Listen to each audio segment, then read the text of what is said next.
Halo sahabat cerdas Indonesia, kali ini kita kembali lagi ya buat siang ya. Jadi Assalamualaikum warahmatullahi wabarakatuh dan salam sehat selalu. Gimana kondisinya hari ini? Suhunya panas ya ini.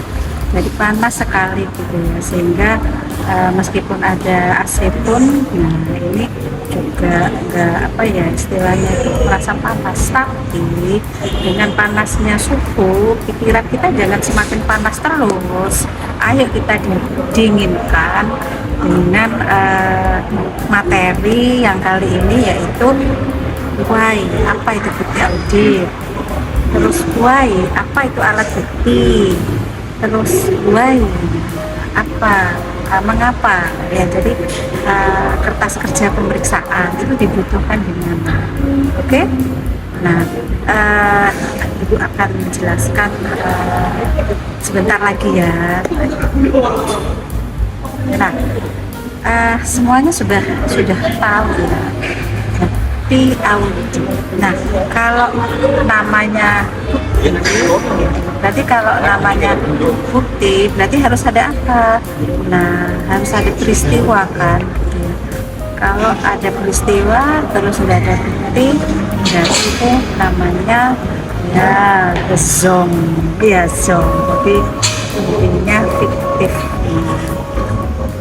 bukti palsu itu kita nggak boleh seperti itu. Nah secara sederhananya apa sih bukti itu gitu ya. Kalau nggak ada bukti berarti kan kita bisa namanya ya bahasa kerennya gibah gitu ya. Nah itu bisa aja gibah, tapi kita jangan gibah gitu ya kalau di ilmiah gitu ya.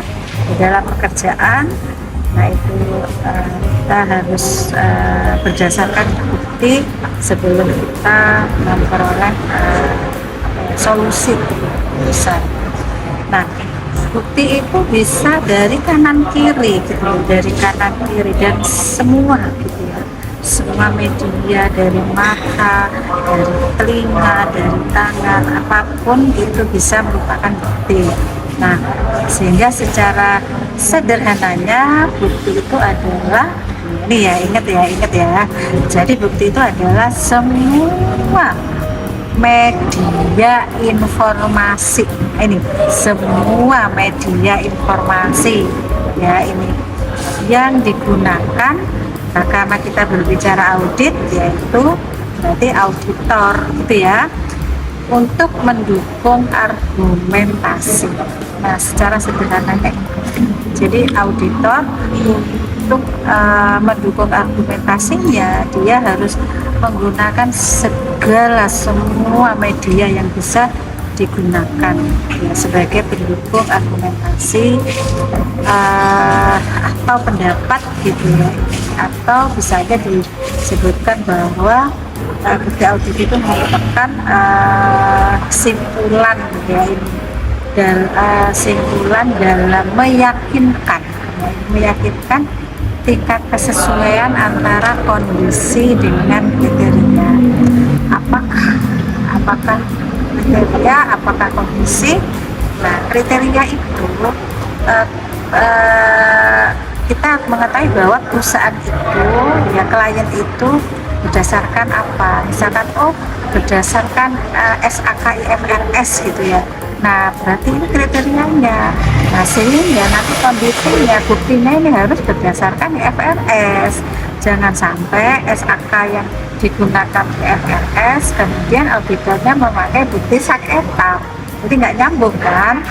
Dan kalau kriterianya SAKETAP, di kondisi kesimpulan argumentasinya itu adalah juga SAKETAP.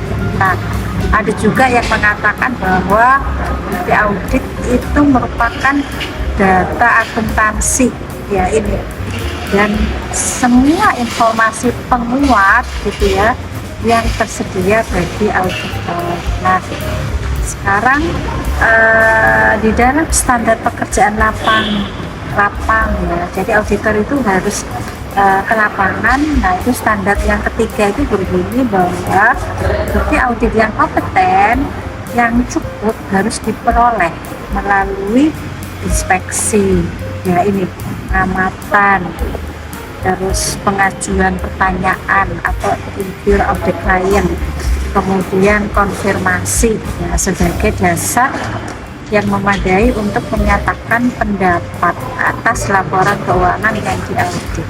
Nah itu jadi apakah jadi nggak sembarangan ya auditor itu untuk argumentasi, karena buktinya itu adalah bukti yang, nah ini ada kriterianya gitu ya. Yang apa buktinya itu? Yang pertama harus relevan.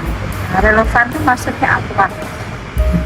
Misalkan kita ngaudit bank gitu ya, nah ternyata buktinya yang diaudit cek fisik persediaan, nah, kan tidak relevan. Kalau misalkan bank, ya sudah yang kita audit adalah dia nyimpen di bank mana, misalkan bank BNI ya bank BNI gitu, itu yang dimaksudkan.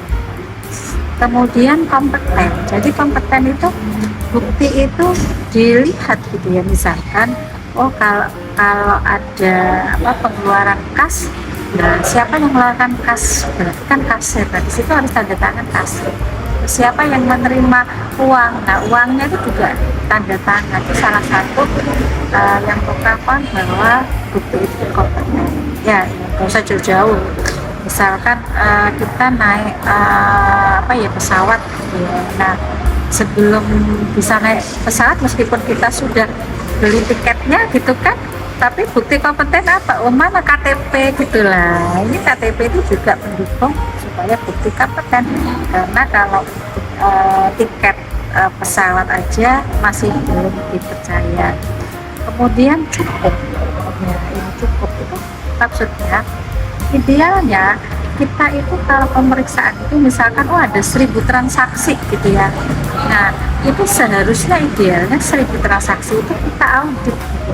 Tapi kan nonsen, nggak mungkin karena kita dibatasi oleh biaya dan oleh waktu, sehingga kita bikin bukan populasi tapi sampling.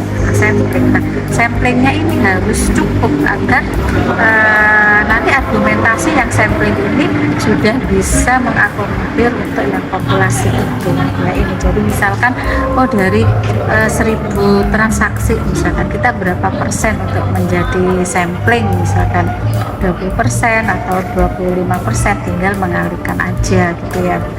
Yang jelas kalau semakin banyak bukti, semakin besar perusahaan, semakin banyak bukti transaksi gitu ya, jadi samplingnya juga semakin banyak ya, otomatis nanti larinya tenaga auditor yang dibutuhkan, waktu ya, ini berdampak pada pengendalian internalnya, juga berdampak pada fee gitu ya, berapa fee yang dibayarkan. Kemudian material. Nah, jadi material itu tadi kita sudah mengetahui konsep material seberapa pentingkah itu.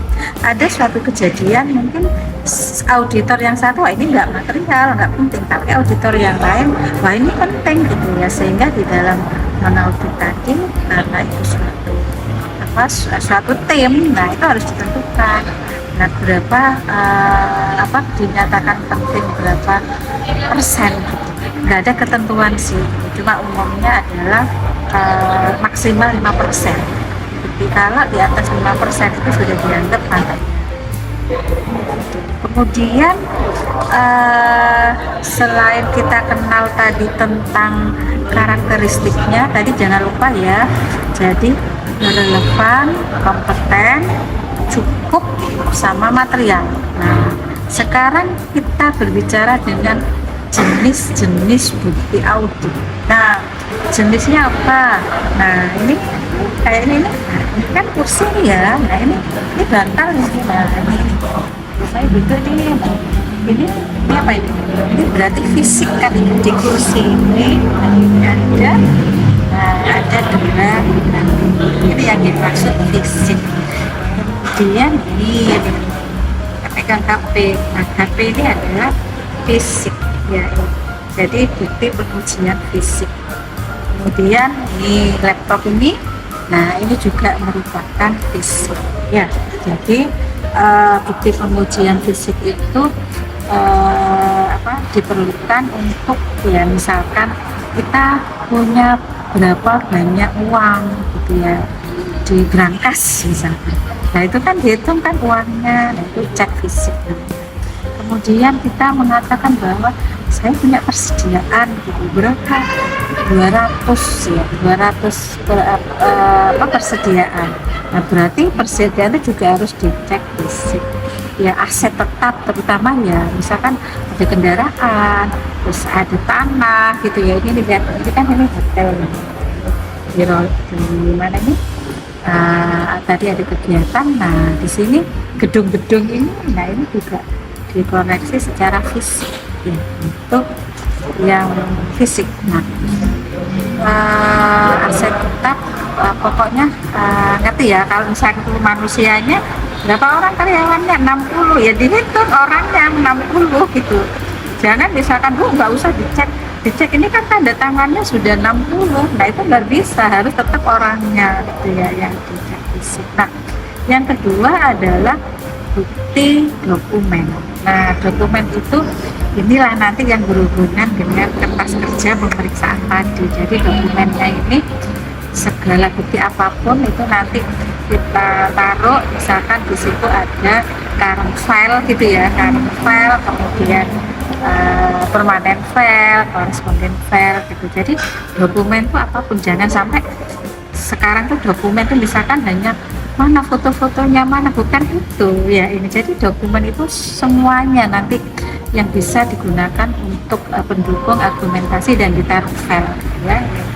Yang Pak Sutrisno Agus itu biasanya ada permanent file, kemudian current file, kemudian ada correspondence file. Tapi biasanya kalau buku-buku yang lainnya itu hanya dua, permanent file sama current file. Nah, sekarang jadi bedanya apa gitu ya, permanen, current kan. Nah kalau permanen itu bisa digunakan berulang-ulang ya, jadi bukti dokumen itu bisa digunakan berulang-ulang. Contohnya apa? Nah contohnya kalau kendaraan itu adalah BPKB-nya, bukan STNK-nya gitu ya. Kalau STNK kan setahun sekali ya, nah ini bisa diperpanjang. Tapi kalau BPKB kan nggak selamanya. Kemudian NPWP gitu kan ya, NPWP ini kan selamanya, SIUP, TDP, pokoknya yang bisa digunakan lebih dari satu kali pemeriksaan. Nah sedangkan yang current file itu adalah semua dokumen yang hanya digunakan saat audit, jadi hanya satu kali gitu ya, hanya satu kali audit ya. Contohnya apa ya, pada saat kita ngaudit laporan keuangan tahun 2003 ya, laporan keuangan 2023 itu adalah current file gitu, bukti-bukti KKP macam-macam yang bisa dipakai satu kali itu current file. Konfirmasi ya kan, yang hanya bisa digunakan satu kali. Nah kemudian ada yang Pak Sutrisno Agus dia berpendapat ditambah lagi dong tentang namanya korespondensi file. Nah korespondensi file itu berisi tentang dari awal, jadi perikatannya, terus surat menyurat apa dan sebagainya dimasukkan di situ. Nah kemudian yang ketiga jenisnya itu adalah bukti analisis. Nah bukti analisis kita ketahui bahwa sebelum kita mengaudit kita kan harus melihat dulu pengendalian internnya ini di mana ya, di perusahaan itu baik atau jelek. Kalau baik berarti kan semuanya akan berjalan lancar, bisa aja nanti ini fraudnya sedikit gitu ya. Tapi kalau pengendalian internalnya itu dianalisisnya itu jelek gitu ya, nah itu jelek berarti wah ini berarti nanti diduga loh ya, diduga fraudnya akan banyak, sehingga nanti samplingnya nanti harus banyak juga, berpengaruh terhadap waktu. Itu analisis. Ada juga prosedur analisis. Nah prosedur analisis itu ada yang awal, ada yang akhir. Nah pada saat awal kita membandingkan laporan keuangan, misalkan kita mengacu 2003. Nah untuk 2002 itu laporan keuangannya itu kita ambil juga, misalkan contohnya kas saldo tahun 2002 itu 5 juta, kemudian ke tahun 2023 itu 10 juta. Nah ini kan naik kan. Nah ini naiknya karena apa? Nah ini berarti kan ini harus dianalisis. Nah ini nanti naiknya, oh karena naiknya ada kas masuk sekian, kemudian keluar sekian, ini nanti dijelaskan pada prosedur analisis akhir. Pada saat di lapangan mau berakhir, ini ada prosedur analisis. Jadi prosedur analisis ada awal, ada akhir. Jadi kalau awal mendeteksi, nah ini naiknya karena apa, turunnya karena apa. Tapi kalau akhir itu menjelaskan sudah, oh naiknya karena ini penyebabnya, oh turunnya karena ini, nah, ini ya, sehingga ada saran di situ. Terus yang keempat itu adalah bukti keterangan. Nah, bukti keterangan tadi bisa incur of the client. Jadi misalkan ini kayaknya ini tanda tangannya direkturnya, tapi ini kayaknya terang atau enggak terang, ayo ya. Terus ada kegiatan ini gitu ya, tapi kayaknya kurang jelas ini topiknya, ini bisa langsung tanya jawab. Bisa juga keterangan itu namanya konfirmasi gitu ya. Jadi piutang itu harus konfirmasi gitu ya. Konfirmasi itu adalah jawaban pihak ketiga ya, ini untuk misalkan oh benar berasal di piutangnya seperti ini, piutangnya seperti ini, itu masuk ke keterangan. Nah kemudian di sini banyak sekali ya, tadi itu sudah dijelaskan tentang jenis-jenis bukti audit. Nah sekarang ini tentang bagaimana sih teknik-tekniknya gitu ya. Jadi tekniknya itu, jadi auditor itu bisa dengan cara analisis, yang tadi itu kan prosedur analisis awal akhir, bisa observasi gitu ya, permintaan informasi, keterangan tadi, evaluasi, investigasi, verifikasi, bisa cek, uji tes, voting gitu ya, banyak ya, cross voting, vouching, tracer gitu ya, scanning, rekonsiliasi, konfirmasi, membandingkan, inventarisasi atau outname, dan inspeksi. Silahkan ya, jadi auditor itu menggunakan teknik mana yang dirasa itu. Nah sekarang ini yang harus dipisahkan itu antara bukti audit sama alat bukti ya ini. Nah kita tahu bahwa bukti audit itu adanya hanya di mata kuliah audit. Nah, jadi di audit. Sedangkan alat bukti itu sudah kalau masuk ke ranah hukum. Jadi fakultas hukum itu tahunya alat bukti. Tapi kalau di kita di akuntansi itu namanya bukti audit. Nah, kalau bukti audit itu kan tadi hukum, relevan dan sah gitu ya. Tapi kalau alat bukti itu dua alat bukti, sah dan meyakinkan. Nah, contohnya audit working paper tadi, misalkan berdasarkan physical, konfirmasi, dokumentasi, orientasi, incur of the client, mechanical accuracy, analisis prosedur, itu kan proses di audit working paper. Tapi kalau di alat bukti ini masuk ke kategori petunjuk ya, ini itu. Kemudian auditor, auditor kan orang yang mengaudit ya, itu kan disebut auditor di audit. Tapi di alat bukti, auditor ini bisa dijadikan sebagai keterangan saksi gitu ya, atau keterangan ahli. Ini jadi auditornya orang itu. Kalau saksi berarti dia terjun ya, ikut menjadi saksi peristiwa itu. Tapi kalau keterangan ahli dia nggak ikut itu, cuma dia sebagai ahli di bidang auditnya tadi. Kemudian yang audit report, nah pada saat selesai itu kan menghasilkan laporan audit. Nah laporan audit ini kalau di alat bukti itu bisa dijadikan sebagai surat awal. Surat awal bisa untuk melakukan mungkin audit investigasi gitu ya. Jadi yang dilakukan oleh BPKP, sama dia masuk juga sebagai misalkan audit report ini yang ditandatangani partner kan ya, yang tanda tangan. Nah yang tanda tangan partner itu juga bisa dijadikan keterangan itu kalau di alat. Jadi sebetulnya prosesnya sama, cuma namanya aja yang beda. Nah sehingga sekarang banyak orang akuntansi auditor yang mengambil fakultas hukum. Banyak juga orang fakultas hukum yang kuliah lagi di accounting karena ini ya, jadi beda-beda tipis, dan itu sudah sudah wajar. Nah Jadi sekarang sudah kita ketahui bahwa eh, kalau bukti audit dan alat bukti, eh, bukti audit itu kita tahu ada standar gitu ya, ada standar tadi ya, bukti audit pemeriksaan fisik, konfirmasi, ada standar lah gitu ya. Kemudian observasi, hasil uji prosedur analisis kan nggak langsung ini, jadi kan ada kode-kode etiknya ya. Kemudian kalau dijadikan tadi ya, jadi bukti-bukti audit itu dijadikan sebagai alat bukti gitu ya, itu sudah masuk ke KUHP pasal 180 ya. Nah ini alat bukti ini bisa tadi keterangan saksi, keterangan ahli, kemudian surat, petunjuk, dan keterangan terdakwa. Nah setelah itu sebagai alat bukti baru nanti disidangkan toh. Nah disidangkan itu yang berhak menentukan ini salah atau enggak itu hakim gitu ya. Nah di situ nanti buktinya itu buktinya dikatakan bisa melawan hukum, atau nanti buktinya wah ini buktinya untuk memperkaya sendiri, atau buktinya ini untuk merugikan keuangan negara.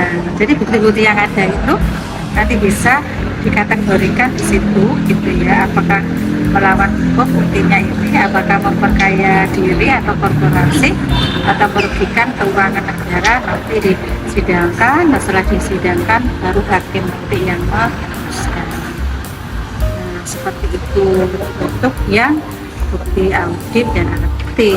Nah sekarang kita masuk ke edisi tentang KKP atau working paper tadi ya, working paper audit. Nah itu kan tadi audit working paper. Nah ini istilahnya ini kalau kita lihat KKP gitu ya. KKP ini apa? Kertas kerja pemeriksaan gitu ya. Oke, saya jelaskan sebentar lagi. Oke, sahabat cerdas Indonesia, tadi terputus ya ini, karena bukan terputus sih, jadi saya minum sebentar tadi gitu ya. Nah sekarang kita lanjutkan lagi ya tentang gitu. apa kertas kerja audit ya, KKA. Jadi ada buku yang menyebutkan KKA, kertas kerja audit, tapi ada juga yang menyatakan KKP, kertas kerja pemeriksaan, atau ada audit working paper. Nah seperti kita ketahui apa sih KKP gitu ya, KKP karena tadi berhubungan dengan bukti audit gitu ya. Nah KKP itu adalah catatan gitu ya, catatan apa dokumentasi yang dibuat oleh auditor mengenai bukti-bukti yang dikumpulkan. Terus tadi dengan berbagai teknik dan prosedur audit yang diterapkan, serta simpulan-simpulan yang dibuat selama melakukan audit. Itu yang harus ada di kertas kerja pemeriksaan. Jadi saya ulangi lagi bahwa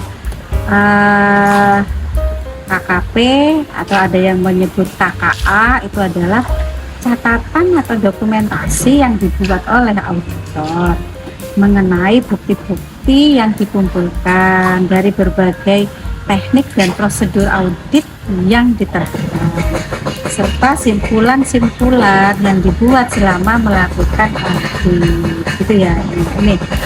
Nah sedangkan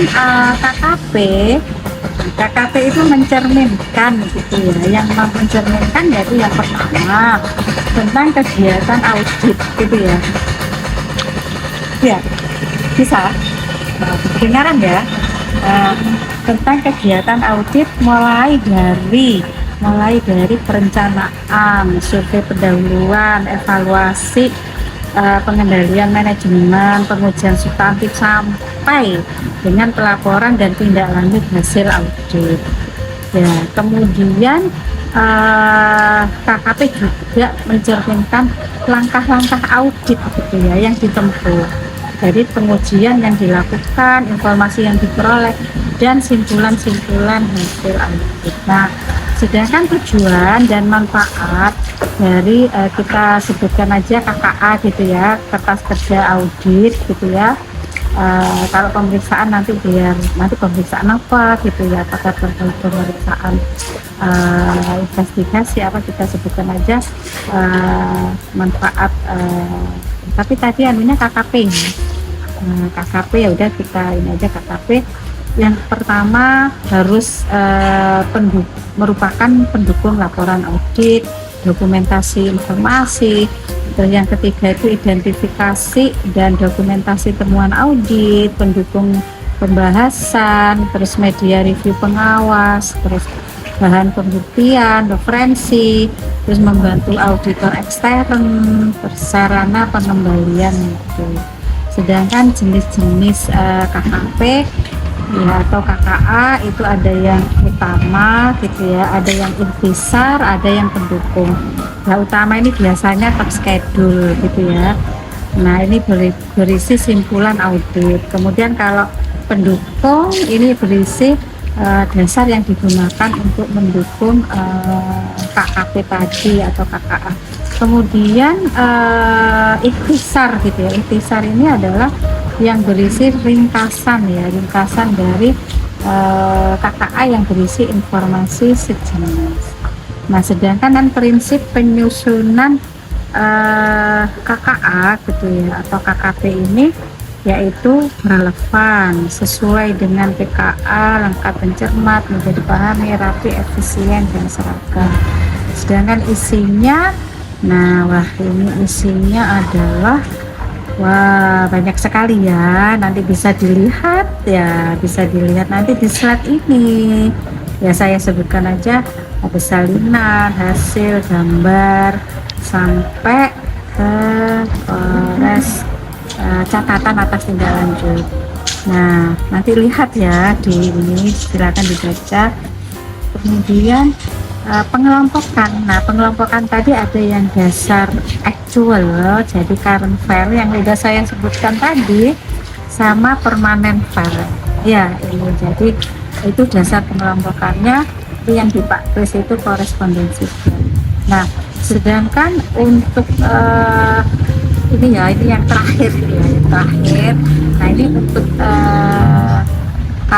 KKA atau KKP itu penguasaannya itu yang harus diingat adalah kepemilikan. Nah, kepemilikan KKA itu bukan untuk pribadi ya, jadi itu dikumpulkan, nanti arsipnya ditaruh di kantor. Kemudian KKA itu atau KKP itu rahasia gitu ya. Nah, itu rahasia klien, jadi tidak boleh kita sebarkan. Kemudian prinsip pengelolaan kertas kerja. Nah, prinsipnya tadi dikelola itu maksudnya dari bukti-bukti yang diperoleh dari staff, kemudian direview oleh supervisor gitu ya, kemudian direview lagi oleh manajer, nah kemudian oleh partner. Nah itu nanti diletakkan, pengelolaan itu maksudnya ditaruh yang bagus ya, ini hard copy-nya, soft copy-nya gitu ya, ini disimpan itu lebih aman itu 5 tahun. Karena kalau untuk pajak gitu ya, itu di apa ya, bukti itu nanti diminta itu selama 5 tahun ya ini. Jadi bukti itu harus disimpan ya, filenya itu harus disimpan, nggak boleh langsung setahun udah selesai itu langsung dibuang atau dibakar, itu nggak boleh, harus disimpan yang rapi. Nah itu kalau bisa sampai 5 tahun gitu. Oke, terima kasih ya, cukup sekian, mudah-mudahan nanti bermanfaat untuk sharingnya antara apa itu bukti audit, apa itu alat bukti, dan KKP atau kertas kerja pemeriksaan atau KKA. Oke, terima kasih sharingnya. Wassalamualaikum. Dadah, selamat ketemu, sukses selalu semuanya.